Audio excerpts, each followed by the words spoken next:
Boa noite a todos. Boa noite, Carlos Longo. Boa noite, Stavros Chantopoulos. Que prazer estar aqui com vocês. Muito Prazer é bom. nosso, muito bom.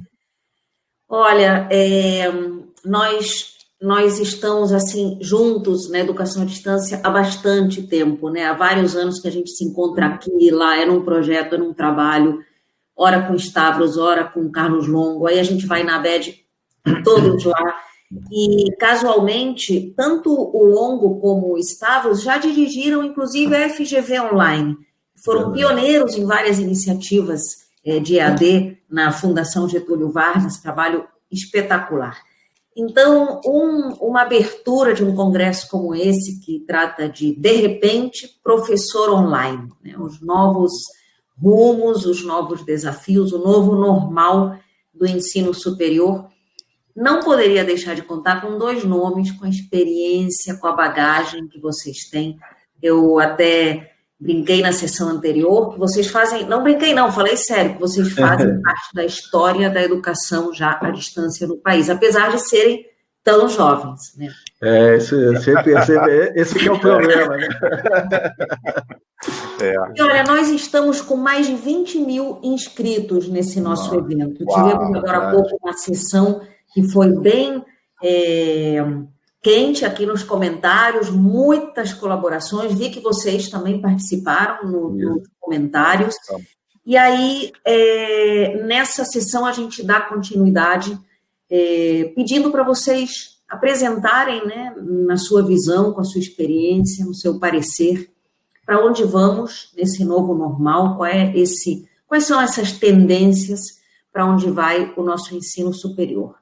Quero lembrar a toda a audiência que pode continuar participando via comments aqui no YouTube. Quem perguntou aqui no intervalo certificado, a gente vai enviar todas as informações depois do evento.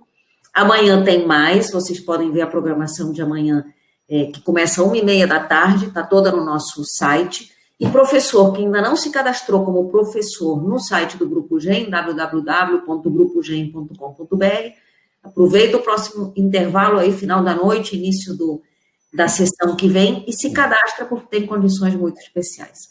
Bom, mais uma vez, professores, muito obrigada. Eu passo a palavra, então, para o professor Longo começar a sua exposição a respeito desse tema.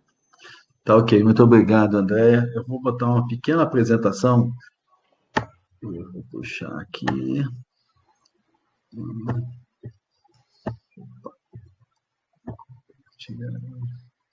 Eu vou jogar aqui na tela.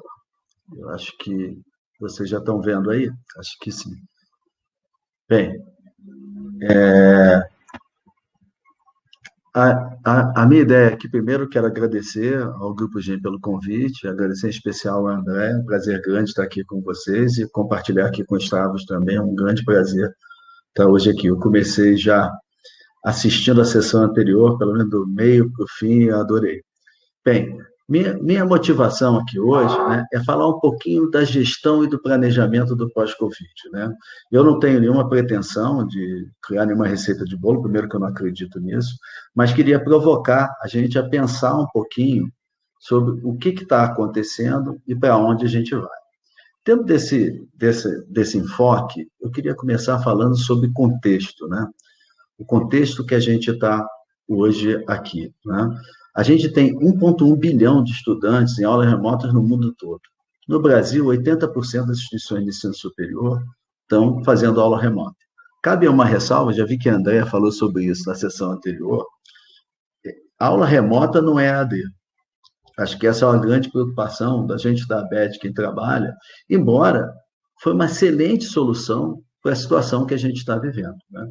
Tem uma outra questão dentro desse contexto, que o desemprego que está aumentando, se estima 18%, 20%, 5 milhões de pessoas ficando desempregadas, isso vai ter uma redução de renda, isso vai afetar muito o processo de educação, principalmente uma migração de alunos do presencial para o EAD, por uma questão de capacidade de pagamento, né? Agora, fundamentalmente, a gente tem que começar a olhar como é que são as instituições de ensino superior no Brasil. 45% das matrículas da educação superior no Brasil estão concentradas em instituições até com 8 mil alunos. Na verdade, de 800 a 3 mil alunos é 60% dessas instituições. Né? E essas instituições, 45% de matrícula, esses 84% das instituições de ensino superior, eles não têm, com raríssimas exceções, nem vocação, nem uma estruturação para a educação à distância com ambiente virtual de aprendizado, professores capacitados e assim por diante. Então, tem um desafio enorme para instituições de pequeno e médio porte e regionais. 6% das instituições têm 55% das matrículas, e essas são instituições que, no mínimo, têm 20% de EAD e já têm um certo preparo e toda uma estrutura que facilita, apesar de todas as dificuldades do problema. E também, a gente tem que olhar dentro do contexto que as aulas presenciais, né, elas só retornam no novo normal, que é uma coisa que a gente está descobrindo agora e vamos desenvolver nos próximos 1, 2, eventualmente até 3 semestres, e após a vacina. Né? Então, dentro desse contexto, a gente tem uma questão que eu chamo do chicken and egg problem. A primeira coisa é o seguinte: todo mundo na pandemia migrou, pelo menos a grande maioria migrou, para as aulas remotas. Naquele momento, isso era a melhor coisa a ser feita e foi uma solução fantástica que a gente buscou naquela hora. Mas não se iludo que esse efeito manada já foi dado e não pode ser continuado. É muito importante que cada instituição faça o seu próprio diagnóstico. É 1000 vezes melhor você entender quais são os seus problemas, tanto do seu corpo docente, do seu corpo discente e a sua estrutura, do que você tentar seguir uma manada daqui para frente. Eu quero mostrar esse quadro, rapidamente, nessa tabela aí, que é uma pesquisa com 2 instituições, são 1.100 alunos, a gente fez uma pesquisa 45 dias depois que começou as aulas remotas, e a outra 90 dias, a mesma pesquisa com o mesmo grupo de alunos. O que a gente viu? Nos primeiros 45 dias, 85% dos alunos estavam engajados, eles ficaram muito felizes, porque a instituição mudou rápido, foi em 5 dias, que é uma semana, as aulas já estavam remotas, no seu horário de aula normal, 75% de satisfação, não entendo de satisfação como felicidade, né? Tá todo mundo com seus problemas, mas eles estavam gratos de ter acesso às aulas e não ter tido uma parada brusca no seu processo de ensino e aprendizagem. 15% dos estudantes não gostaram, isso refletiu também na evasão e no trancamento dos cursos, e, curiosamente, 60% dos alunos, a gente fazia uma pergunta se ele via a diferença entre a aula expositiva, uma aula realmente expositiva com a aula remota, e 60% dos alunos não via a diferença. Passado mais 45 dias, a gente vê que o engajamento cai de 85% para 60%, a satisfação cai de 57%, e os alunos que não gostam vão para 25%, também refletem isso. O que isso mostra para a gente? Né? Você fazer uma aula remota, você ter uma aula transmitida ao vivo, né? Um aluno, principalmente o aluno noturno, que representa mais ou menos 60% dos alunos de educação superior no Brasil, das 7 horas da noite até as 10 da noite, ficar ouvindo aula, por mais 5 naquela seja, isso ninguém aguenta, né? O aluno, ele perde, o professor tem problemas, porque ele não está acostumado com aquilo, aquele professor show, que dá aquela aula show, que domina a sala de aula, tem o time da piada, ele não está acostumado a lidar com a câmera, a grande maioria dos professores está. Ou seja, o que eu quero dizer com isso aqui é que a gente tem que ver que agosto vai chegar e o segundo semestre vai chegar, e a maioria dos nossos alunos e dos nossos professores tem problemas com essa aula remota, e a gente tem que melhorar esse processo. Dentro desse contexto, eu entendo que o fator crítico de sucesso, primeiro, é a comunicação. As instituições e os seus gestores têm que começar a pensar em usar ferramentas de business intelligence para pegar informação financeira, acadêmica, marketing e big data, trabalhar com informações de rede social, fazer pesquisa com seus alunos para saber o que eles esperam, quais são as dores que eles têm, o que eles estão passando, quais foram as dificuldades desse semestre, para a gente começar a trabalhar melhorias para o próximo semestre que vem aí, e com coisas que realmente que eles possam sentir e voltar a se engajar dentro desse processo. Né? As instituições, ao mesmo tempo, têm que ter uma comunicação muito clara, muita transparência, e mostrar diferenciais. Diferenciais vão desde estar comunicando com o aluno, olha, nós estamos treinando os professores para melhorar as videoaulas, a gente está implantando ferramentas de comunicação para facilitar o processo de rematrícula, e entendimento e a comunicação com docentes e discentes. Tem uma oportunidade enorme, que algumas instituições já estavam usando antes da crise, mas agora é enorme. A gente vai ter o setor industrial e de serviço com uma ociosidade enorme e com uma linha de demissão muito grande. É uma oportunidade grande, principalmente para instituições de médio e grande porte de apelo regional, de fazer convênios com essas instituições para promover projetos de extensão, pesquisas aplicadas, mesmo que não seja presencial, que seja remoto, mas que pode oferecer dentro dos cursos como uma experimentação para os seus alunos, de tal maneira que os alunos, embora continuem com aulas remotas no segundo semestre, eles possam ter experiência no mercado de trabalho e começar a tangibilizar o seu conhecimento. Ações de retenção, como pertencimento, engajamento e conquista, premiações, são fundamentais, porque, veja bem, uma instituição, ela pode começar a criar um conceito de webinar entre alunos para discutir, olha, como é que o pessoal da saúde se organiza o ensino nesse período de confinamento. Ter trocas de tal maneira que seu estudante, né, que seu aluno, ao invés dele se ver confinado dentro de casa e num processo de ensino-aprendizado que ele não escolheu, porque ele tinha escolhido o presencial, né, e ele está nesse processo, que ele faz parte de uma comunidade, que ele pode trocar, que ele pode discutir assuntos do seu interesse, convida profissionais de fora, diretores de RH de empresa, psicólogos, pessoas que falam sobre comportamento, você cria ações que geram pertencimento e engajamento, e o aluno começa a pensar que ele, mais do que ser um estudante confinado, ele faz parte de uma comunidade, e que nós estamos vivendo é um processo. Tem um desafio muito grande que a gente tem que começar a pensar no novo normal, que tanto é na base da retenção como da captação para 2021. A verdade, saiu agora, essa semana, a Fortune soltou uma pesquisa com 500 CEOs, mostrando que a expectativa deles, daqui para frente, é que 30% da força de trabalho, principalmente na área operacional das empresas, trabalhe em home office daqui para frente. Não é durante a pandemia, é do novo normal. Por quê? Porque reduz o custo de instalação e vai. Longo, mas o que tem a ver o home office com a educação superior? Tem tudo a ver.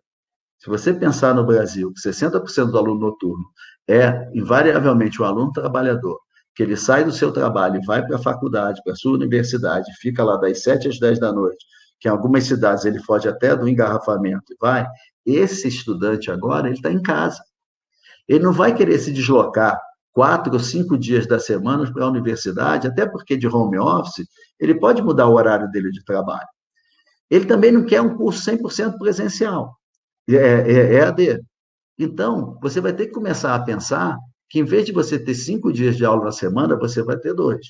Ainda agora, na sessão anterior, eu estava vendo o professor Esquia falando que o futuro é híbrido. A educação será híbrida daqui para frente. Aquilo que a gente ouvia alguns grupos de pesquisa e estudiosos falando que lá para 2030 a educação prevalente seria a híbrida, ela está acontecendo agora. E nos próximos semestres ela vai se estabelecer de tal maneira que eu imagino, quando chegar lá em 2022, a gente vai ter uma partição aí de 40% de educação híbrida, outros 40% de educação EAD e 20% do que vai ser chamado de educação presencial, que a gente está para ver como ela vai ser, na verdade, né? O EAD, como uma estratégia de crescimento regional, esquece os grandes grupos nacionais, eles estão aí, eles estão consolidados, e isso não vai ter mudança nisso, mas instituições pequenas e médias, elas vão ter que se credenciar em EAD, ou espero eu, o MEC já deve estar pensando, ou deveria estar pensando, numa flexibilização para credenciamento de EAD, porque você vai ter uma massa de pessoas que não vai ter renda para poder pagar um curso presencial e você vai ter que dar uma alternativa de educação para essas pessoas ou vai perder os seus alunos para os grandes grupos. A redução da renda vai pressionar a redução da mensalidade presencial e é outro processo que a gente tem que ver, porque a instituição de ensino tem que olhar o aluno de forma holística. né? Eu não posso pensar só na melhor forma de ensinar e aprender. Eu tenho que atender esse cidadão, eu tenho que entender os seus problemas para poder adaptar e servi-lo melhor. Em termos de captação, a gente vai ter um semestre onde a gente vai ter captação 100% virtual e, eventualmente, sem Enem.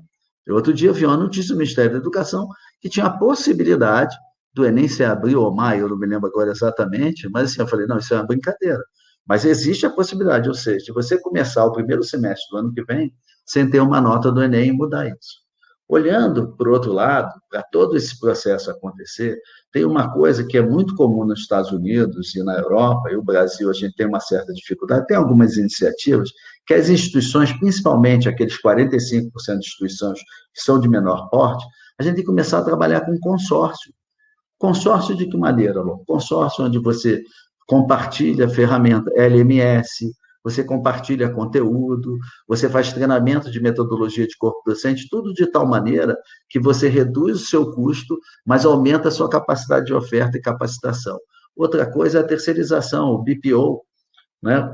Já existem empresas no mercado, vão surgir mais empresas, que vão fornecer para as instituições LMS, conteúdo e capacitação para os professores para trabalhar com isso. Não de forma comoditizada para ser todo mundo igual, mas você vai ter um ambiente de conteúdo de outros professores, de editoras, inclusive como a GEM, e você vai ter as suas metodologias, os seus professores e a sua forma de aprendizagem para os seus alunos. Outra coisa fundamental é a otimização dos recursos físicos.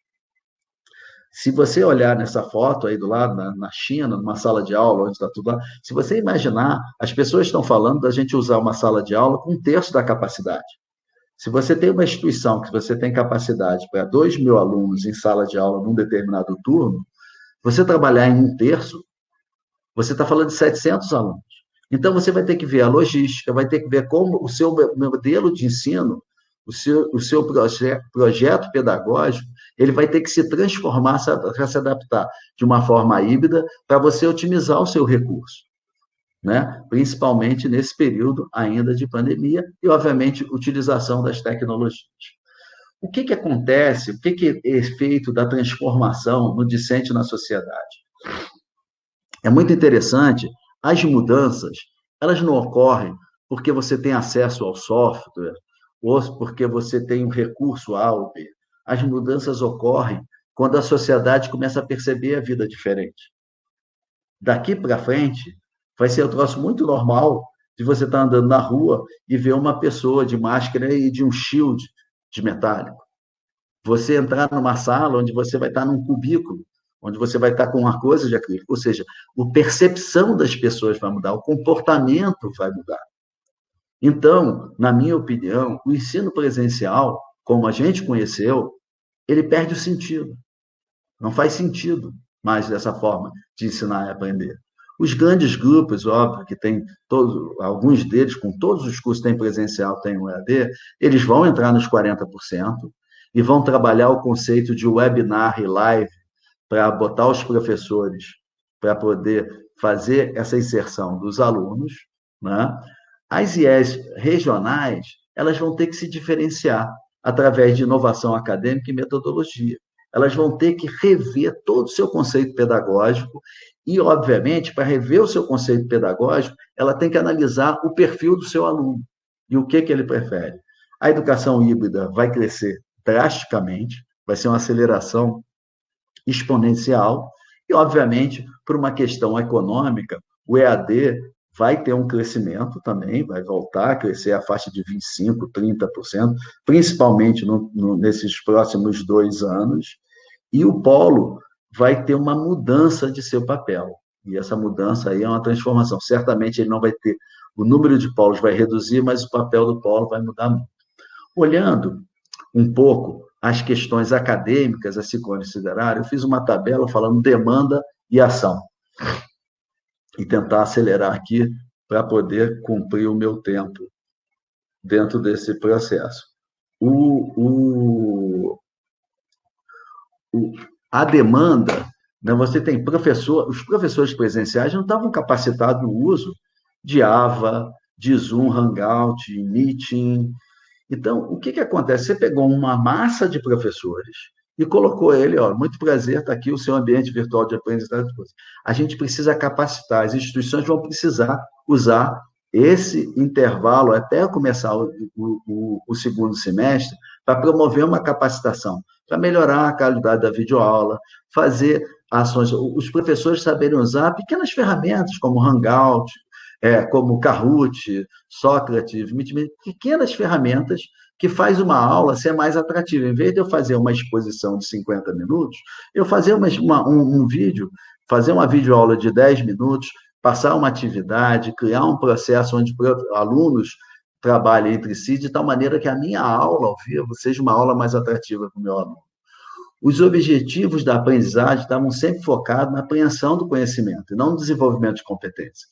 A gente vai ter que desenvolver um currículo de habilidades e competências. A gente precisa pensar nisso e montar mais metodologias colaborativas entre pares, para que essas aulas fiquem atrativas. Mesmo no novo normal, quando você tiver atividades presenciais selecionadas dentro das condições de saúde públicas possíveis, né, você vai ter que ter uma sala de aula que tenha significância, que o aluno tenha prática, porque ele vai estar sendo exposto à teoria e a aulas expositivas dentro desse ambiente virtual. O uso das tecnologias também desmascarou que as metodologias que a gente usa na sala de aula estão defasadas. Os planos de ensino, eles estão muito centrados no professor. A gente precisa reformular, intensificar o uso de TIC. A gente tem que fazer o aluno trabalhar e ele sentir vontade de discutir na aula e não ser um agente passivo e ser um agente ativo do seu próprio aprendizado. As aulas expositivas e as aulas de exercício, elas podem ser feitas no AVE, a gente pode adotar isso, tranquilamente isso, de fazer, obviamente não é substituir 100%, você vai ter sempre poder a capacidade de ter algumas atividades presenciais mais interessantes para o aluno. O processo avaliativo, a gente está vivendo um problema de várias instituições e colegas que estão na coordenação acadêmica de curso colocando, que os alunos começam a ficar na dúvida, ou a média subiu muito, e o aluno, embora ele fica feliz porque ele tirou 9 ou 10, mas ele tem insegurança se ele está realmente aprendendo, se ele está evoluindo no processo, ou então o professor erra a mão e fica muito pesado. Porque o professor ele não sabe montar uma avaliação no ambiente virtual de aprendizado, ele não sabe usar o recurso tecnológico. Então, a gente vai ter que treinar. Tem muita tecnologia que já existe hoje para fazer esse tipo de avaliação e as instituições vão ter que se reinventar nesse segundo semestre e, obviamente, a colaboração entre as instituições de ensino e o mercado de trabalho. Bem, pensando no futuro, né? O ensino híbrido, como aceleração e tendência, eu acho que os docentes não devem temer o ensino híbrido. O ensino híbrido valoriza mais o seu papel como pessoa que tem um conhecimento e tem uma capacidade de ser um coach para apoiar o processo de aprendizagem do seu estudante. No ensino híbrido, o professor tem um papel fundamental dentro desse processo, e isso vai ser uma tendência no mercado, no mundo e certamente no Brasil. O EAD, como crescimento, as pessoas estão perdendo renda, as pessoas precisam de estudar, mais ainda, porque a informalidade caiu, a pessoa precisa desqualificar, até para você vender hoje um brigadeiro de casa, você vai ter que entender de e-commerce, você vai ter que entender de contrato e uma série de outras questões, você precisa melhorar a sua educação, e focando naquelas instituições de ensino regionais, né, que são 45% dos alunos hoje, são 80% das instituições no Brasil, a necessidade de uma recuperação rápida através de consórcio BPO, porque você não consegue um investimento para implantar um EAD de mínima qualidade, pode ser um investimento de próximo de R$1 milhão. Você está numa época que você diminuiu a sua receita, você tem uma série de... Você tem que investir em treinamento, em ferramenta, em infraestrutura, então isso vai ser uma necessidade. Trabalhar business intelligence e entender o perfil do seu aluno, o que ele espera de você, parceria com o mercado e capacitação de colaborador, administrativo e acadêmico, mudança de currículo e plano de ensino. Bem, finalizando a minha fala, né, e tentando, espero que tenha estimulado vocês um pouco a pensar, eu gosto muito de citar o meu guru, aí que planejamento não diz respeito à decisão futura, mas implicações futuras das decisões presentes. o que a gente está fazendo hoje vai significar o futuro virtuoso ou nocivo das nossas instituições. Muito obrigado. Longo, muito obrigada a você. Ainda estou no impacto aqui das suas reflexões e os comentários aqui também. Muita gente achando muito legal essa ideia de webinar entre os alunos e mais parceria entre as faculdades como consórcios e etc., mas também muitas preocupações dos professores, alguns se perguntando, bom, e nessa hibridização do ensino superior, onde fica o professor, as demissões, se o presencial volta mesmo e quando você falou que 30% das empresas estarão em home office, né, 30% do pessoal estará em home office, e para que a pessoa vai sair de casa se trabalhou em casa o dia inteiro, né? Então, assim, fica com essas perguntinhas aí reservadas para você responder daqui a pouco, e eu vou passar a palavra para o querido Stavros Chantopoilos, para ele nos trazer também a sua apresentação. Palavra toda sua, professor. Muito obrigado, Andréia. Super prazer estar aqui com você e dividindo esse nosso painel de dois aqui com o Longo. Eu acho que muitas dessas questões talvez eu vou abordar, que naturalmente eu já queria colocar de alguma forma, né? E eu acho que a forma com que eu quero organizar essa fala é a seguinte. Primeiramente, trazer à luz alguns conceitos que vale a pena a gente reforçar, porque o que eu percebi em muitas, até nas falas anteriores, que congregam todo esse processo, mas uma falta talvez de um pano de fundo, né? E de um pano de fundo estrutural. Porque mesmo que a visão que eu tenha, mesmo que a gente tome todas as nossas dicas em relação a como a gente deverá reagir daqui para frente em relação a esse processo, o problema, os maiores desafios estão nas relações de causa desse processo. Então, quando a gente olha para como a gente vive essa realidade no nosso país, a gente vê, por exemplo, que tudo é bem regulamentado e regrado, e quem teoricamente deveria estar se preocupando em tomar ação nesse instante em relação a como fazer com que esses conceitos se estabeleçam, está num papel totalmente, vamos dizer assim, sem proatividade nenhuma. Me refiro diretamente ao Ministério da Educação, tá certo? Quem está tomando atitude para, de alguma forma, entender como é que se apaga esse incêndio nesse momento, são o Conselho Nacional de Educação, o CONSED, que é o Conselho dos Secretários de Educação, e o Conselho dos Secretários Municipais de Educação. E, interessantemente, todo esse processo liderado por uma ONG, que está fazendo o papel de agregar todo esse processo. E, para mim, aí é que mora o perigo do nosso futuro. Porque, mais uma vez, nós vamos dimensionar o futuro da educação baseado nesses preceitos super quadrados que estão definidos em pleno século XXI. E eu falo pleno século XXI porque eu não tenho mais dúvida nenhuma, isso já está sendo dito por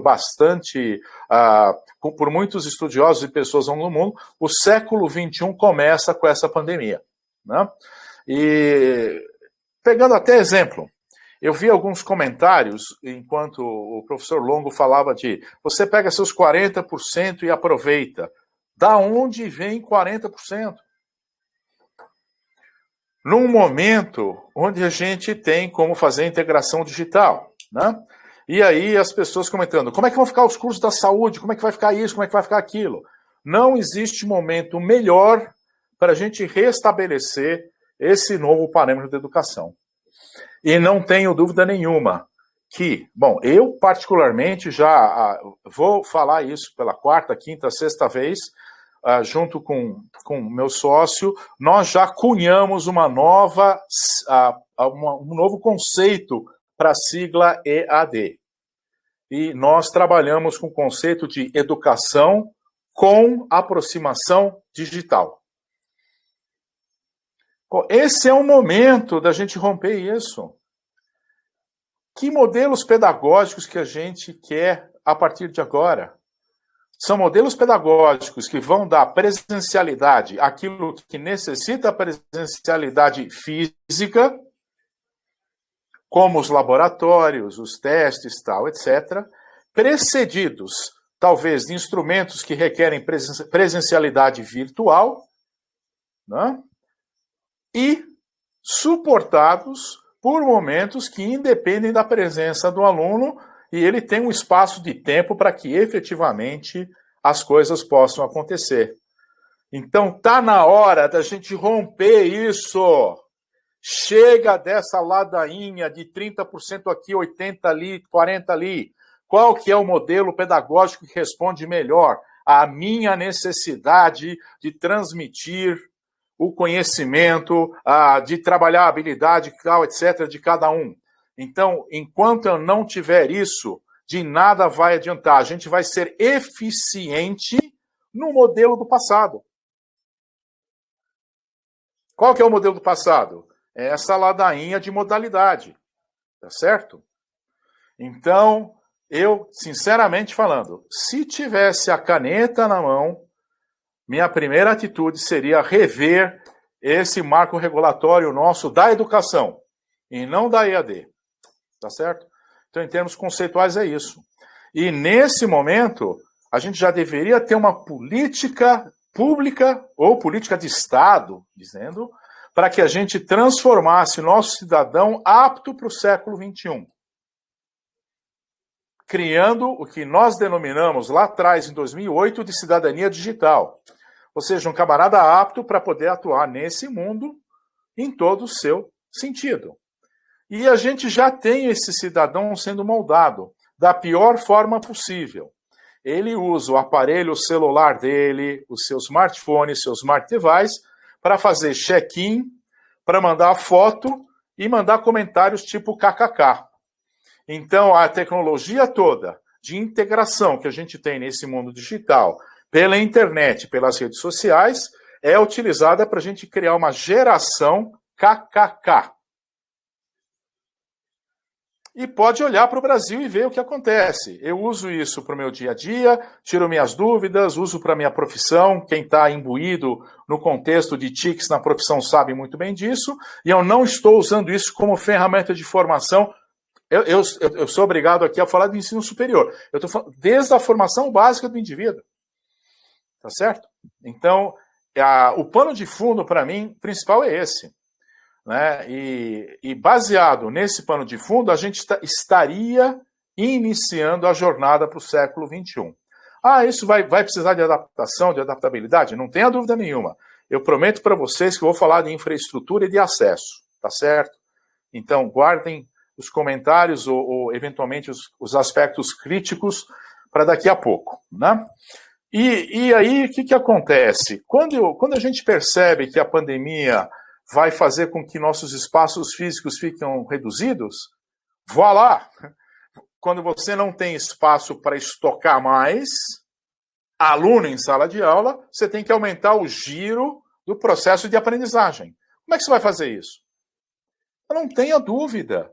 A única forma de fazer isso é criar condições que, quando o camarada for o dia dele de ir para a sala de aula, ele vai estar indo para um momento de altíssimo valor agregado, com troca tácita com os colegas e professor.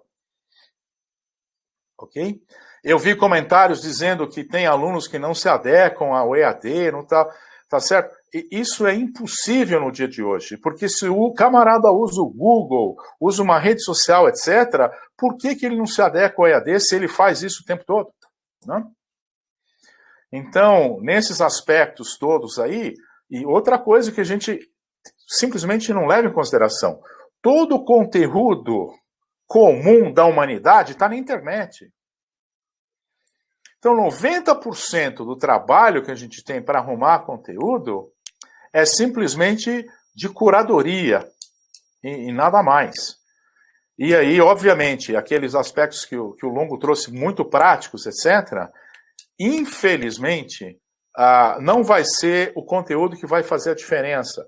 O bom conteúdo talvez faça a diferença, mas é a interação com um bom professor que vai fazer a diferença. Ele que vai guiar esse novo caminho, num novo contexto.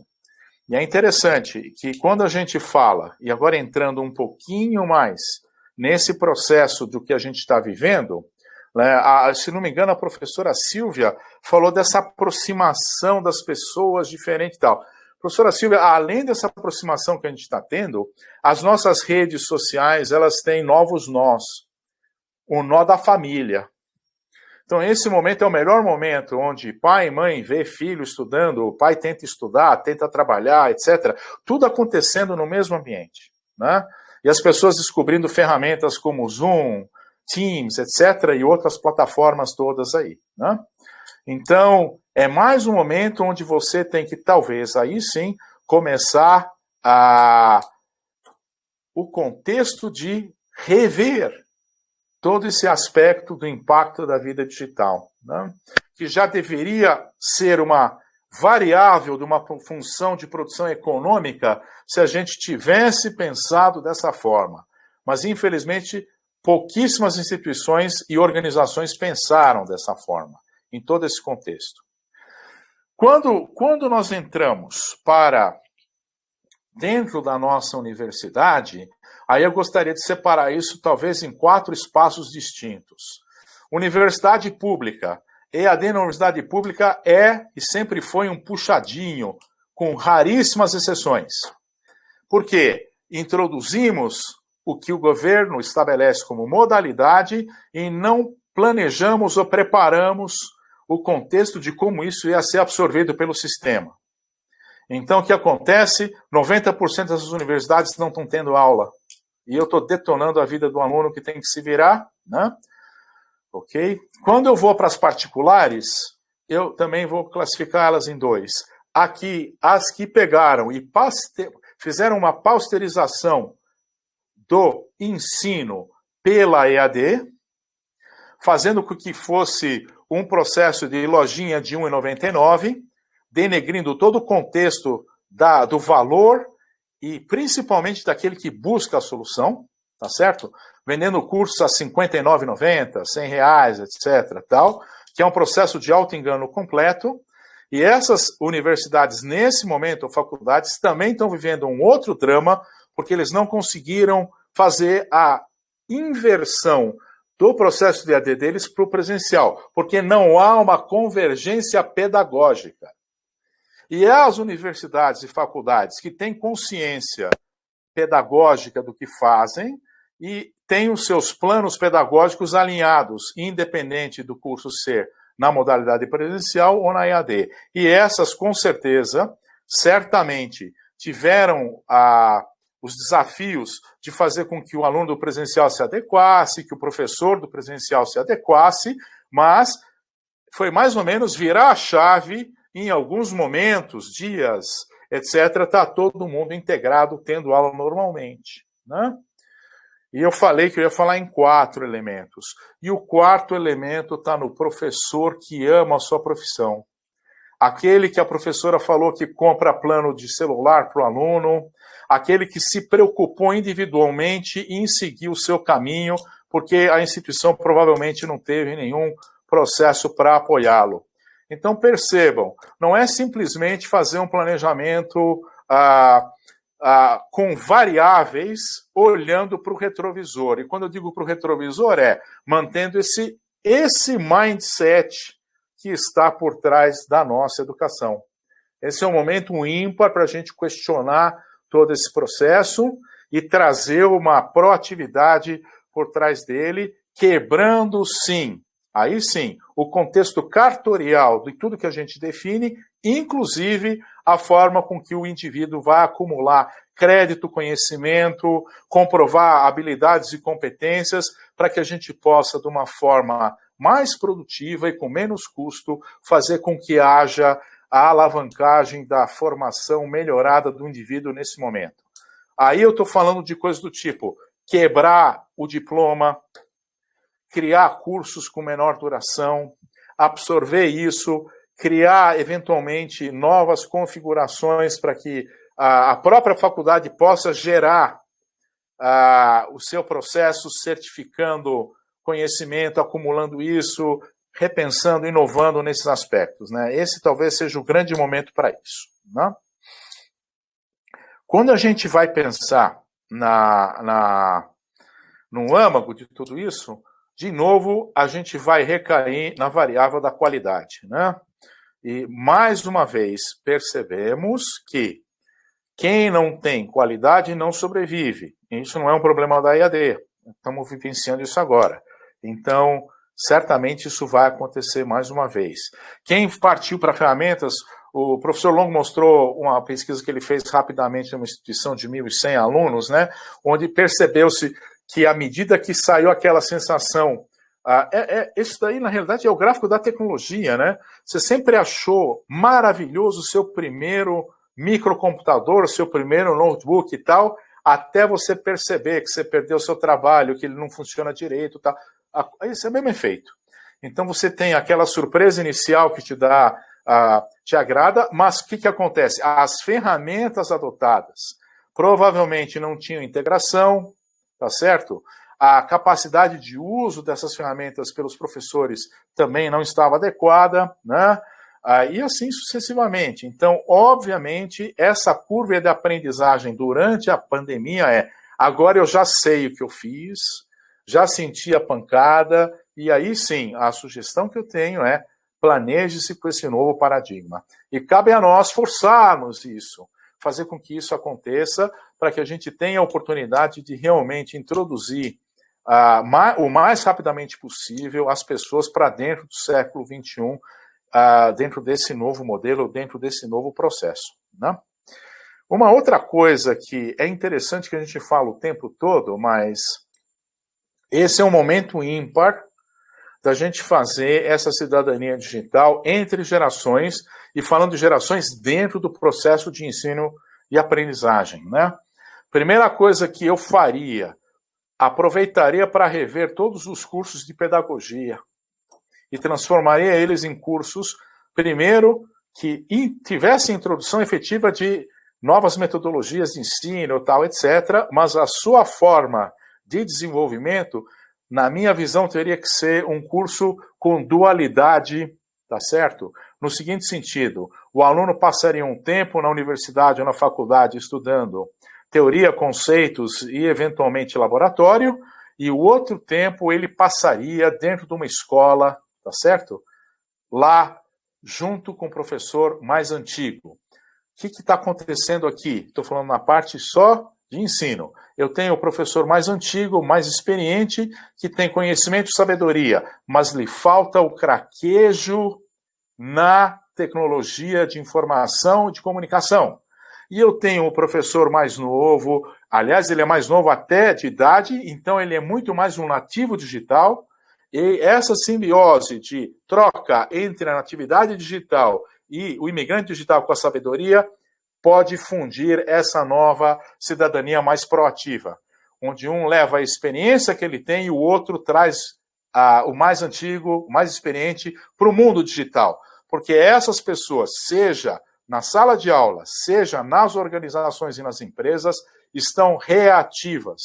Então, os processos agora deveriam fazer com que qualquer modelo trouxesse o indivíduo para esse lado, para que ele possa ser mais proativo no processo. E isso vale para a sala de aula na própria universidade. Quem que pode ser um agente de transformação desse professor? Não é só o responsável pela escola. Bota o aluno para ser protagonista.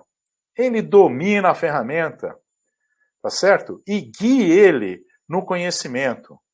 Ganha todo mundo.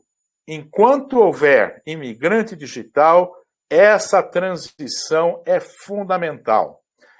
Teve um país que certamente é diferente, que a cultura deles é outra, não é igual ao Brasil, aqui a gente tem problemas, tal, etc., que é a Coreia do Sul, que adotou isso como política de Estado em 2015, onde eles disseram que até 2025 toda a população coreana economicamente ativa estará apta para atuar na economia ou no mundo do século XXI, na economia do conhecimento, tá certo? Então, esses deveriam ser os parâmetros que a gente tem que colocar à frente. É a economia do conhecimento e como fazer com que o nosso cidadão chegue a ela. E a única forma de chegar é com formação, seja ela básica, seja ela holística, que voltou a ter uma moda enorme agora com todo mundo em casa, tá certo? E a holística no sentido de educação continuada.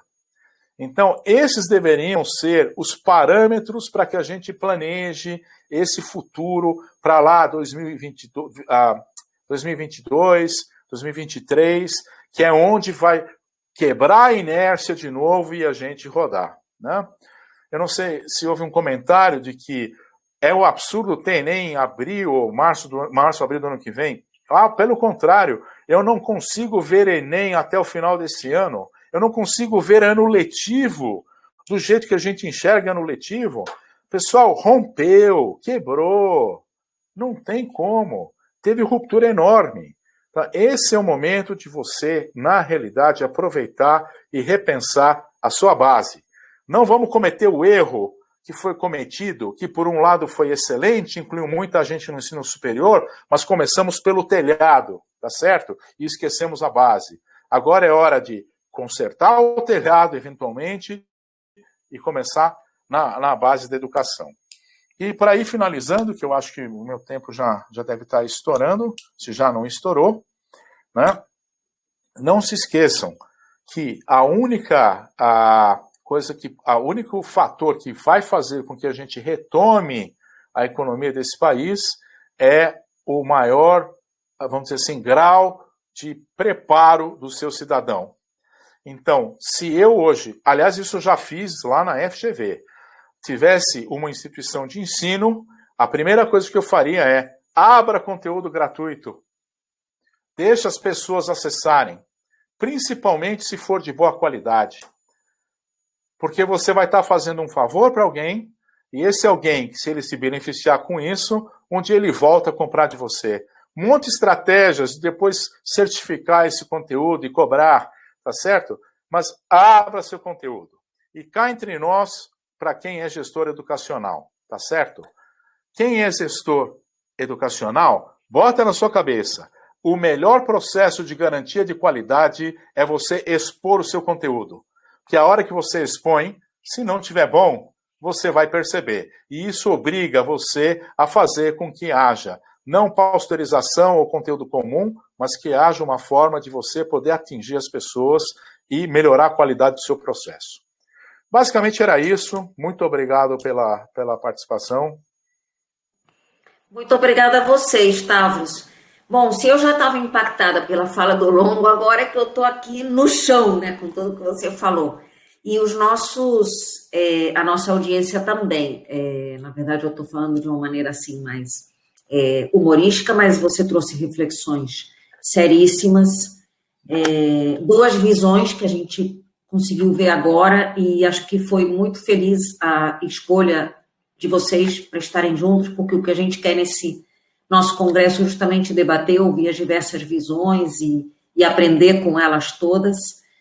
E algumas pessoas aqui questionando, Stavros, quando você se referiu às universidades públicas, que em algum momento você falou que elas estão paradas e tal, eu queria te dar a oportunidade também de, daqui a pouquinho, explicar um pouco essa visão para, enfim, desfazer qualquer mal entendimento aí.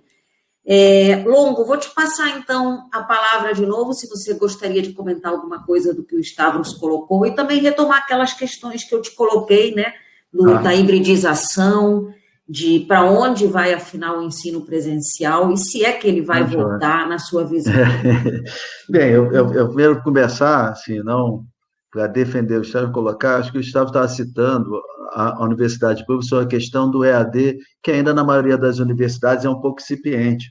Mas a universidade pública é fundamental, até porque, quero colocar, tanto eu e o Stavros, né, eu primeiro, depois ele, mas o FGV Online foi montado com a base de todos os profissionais das universidades públicas. Eram linguistas que vieram da Federal e da Estadual do Rio de Janeiro que ajudaram a gente a montar. Então, a gente tem um orgulho da educação pública, a minha esposa é professora de universidade pública. Então, não entendam errado, foi um comentário sobre uma questão específica. Agora, voltando um pouquinho nos comentários geral, eu queria primeiro falar sobre o professor, porque eu acho que o público do Congresso é muitos professores e há uma ansiedade. Vejam bem, nós, professores, podemos até perder os nossos empregos ou carga horária por uma questão de redução de alunos e por uma questão econômica, não por uma questão de metodologia de ensino.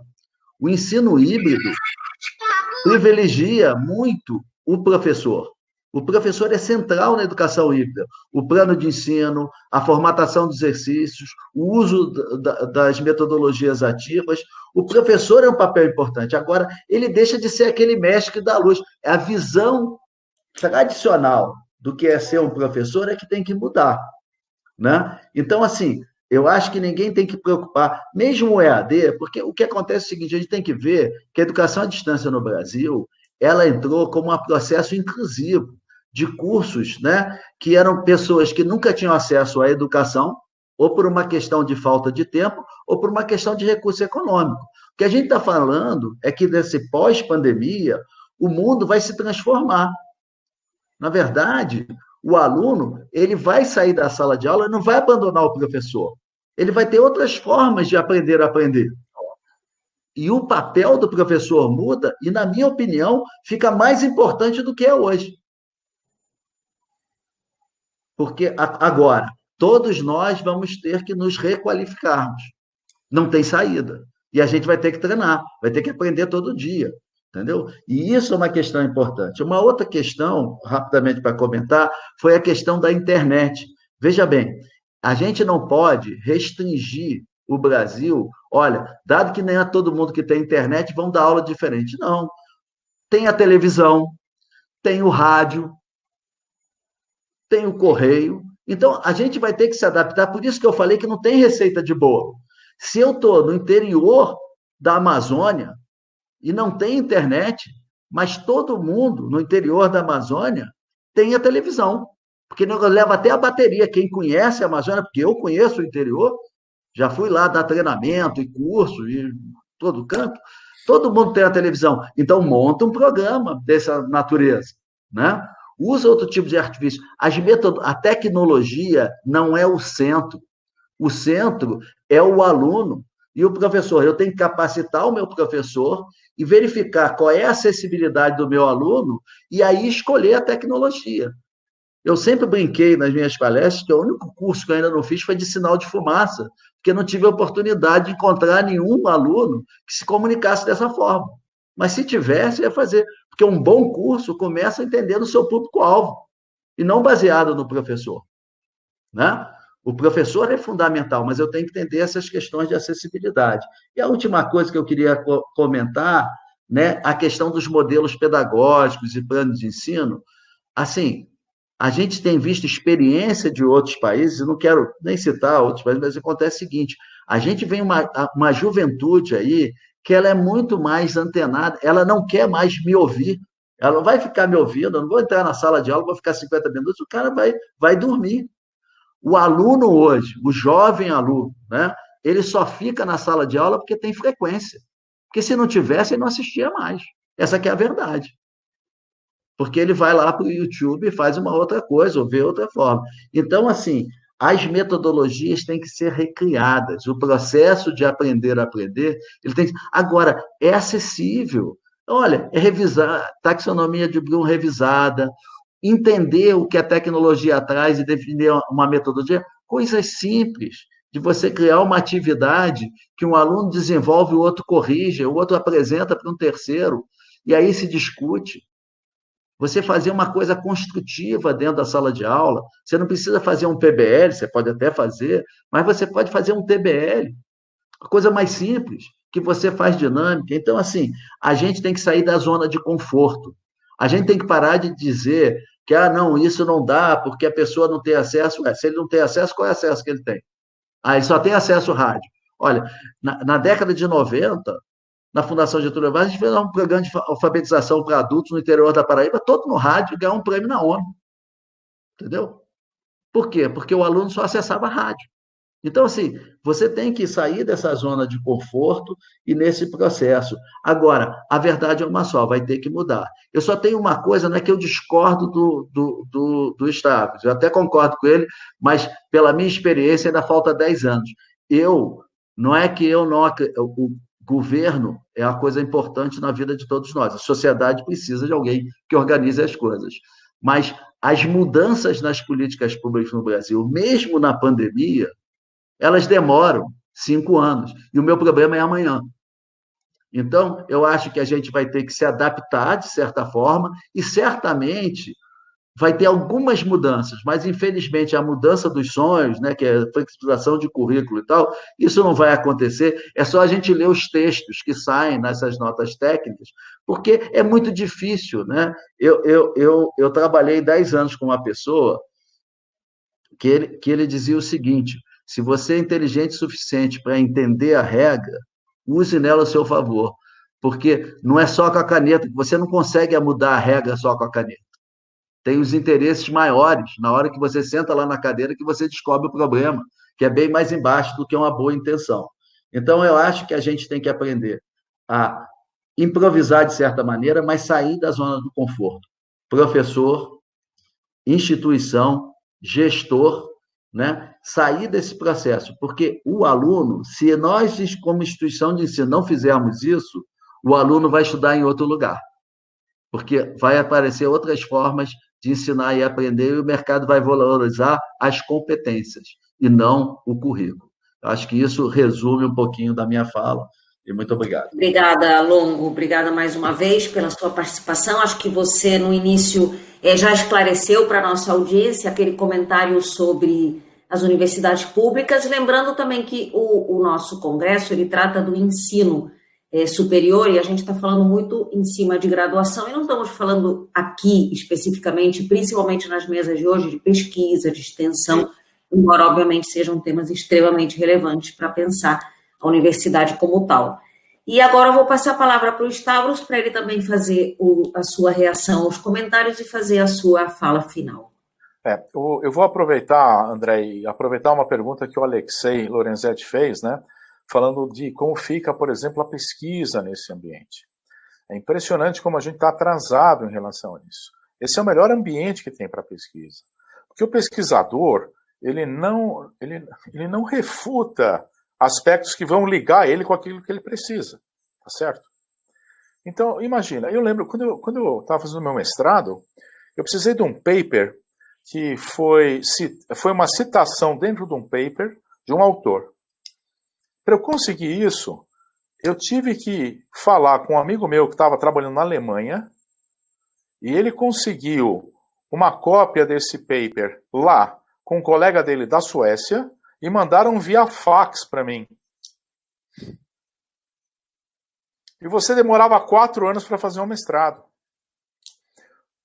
Então, não precisa nem falar mais. Então, hoje, além de você poder criar redes, e esse é o futuro de todo esse processo, o professor, ele nada mais é que um mentor e cara que vai direcionar você a se tornar um pesquisador dentro desse ambiente de conectivismo. Essa resultante vai criar redes formais e informais de ensino, aprendizagem, pesquisa, etc. E daí você constrói esse novo ambiente. Né? Quando a gente chega lá para baixo, que o Longo falou, a minha preocupação é, se a gente não romper as regras, você não vai ter aluno. Porque se eu tenho uma empresa e aparece alguém que tem as competências que eu preciso, eu estou pouco ligando se ele tem diploma ou não, contanto que ele saiba fazer. Então, se eu não me preocupar em construir isso de uma forma que caiba dentro desse novo ambiente, vai ser. Se vai partir mais pela iniciativa privada ou mais pelo governo, tanto faz. Eu só disse o seguinte, se eu tivesse a caneta, eu enfrentaria isso, para que a gente quebrasse isso e talvez aí descobrisse o problema, como o Longo coloca, né? A gente sabe muito bem que o problema existe, né? Mas tem que ter alguém que vá atrás desse processo. E, por fim, algo que eu ia falar, e o Longo falou de alguma forma, nós não temos problema de infraestrutura, a gente tem má vontade. Claro que tem rádio, televisão e tal. Nós temos muitos estados, inclusive em áreas remotas, entre aspas, áreas remotas, né, desse nosso país, que estão com cabeamento de fibra ótica, que é subutilizada. Então, se eu pensasse em modelos de infraestrutura, de comunicação, que é isso que parte... Pô, o Ministério de Ciência e Tecnologia falou, puxa, entregamos internet para as escolas do Norte e Nordeste. Para usar com o quê? Tá? Então, não vai adiantar a gente imaginar quebrar e incluir se a gente não fizer uma engenharia que envolva o público-alvo, o objetivo da aprendizagem e a infraestrutura. E ela existe. Eu tenho como criar hoje redes locais em torno de municípios com fibra ótica de 100 mega e eu não preciso da internet do jeito que ela vem naturalmente. Por exemplo. Sem menosprezar o resto. Quem optou por viver na Ilha de Marajó, talvez vai ter que usar o rádio ou a televisão. Mas eu tenho que pensar em como incluir as pessoas e não excluir aquele que pode ser incluído. Né? Então, nesse sentido, é um projeto complexo no que diz respeito a como a gente dá acesso a todos. Mas é uma questão de boa vontade e engenharia, seja ela por iniciativa privada, seja ela por incentivo mútuo, ou seja ela pelo governo. Ok? Mais uma vez agradeço a participação. Se tiver mais algum comentário, alguma pergunta que a gente possa esclarecer, estamos à disposição. Parabéns pelo congresso, obrigado mais uma vez pelo convite. Longo prazer estar aí contigo, cara. Microfone, André. Likewise. Isso aí. Obrigada a você, Stavros, obrigada também, Longo. Olha, que primeiro dia, que primeira noite que nós tivemos. Uma mesa de abertura muito representativa das visões de ensino particular e público, e agora um contraponto fenomenal que vocês trouxeram para nós, deixando a nossa audiência ligada até o final. Muito obrigada mais uma vez. Quero agradecer também a audiência que esteve aqui, firme e forte. Pessoas perguntando aqui sobre lista de presença, não teremos. Pessoas perguntando sobre certificado, tudo isso vai ser enviado depois do evento para vocês, todas as informações. E agora eu vou devolver a palavra para a nossa mestre de cerimônias, a Daniele Portilho, que vai fazer o encerramento dessa nossa noite. Muito obrigada e até amanhã.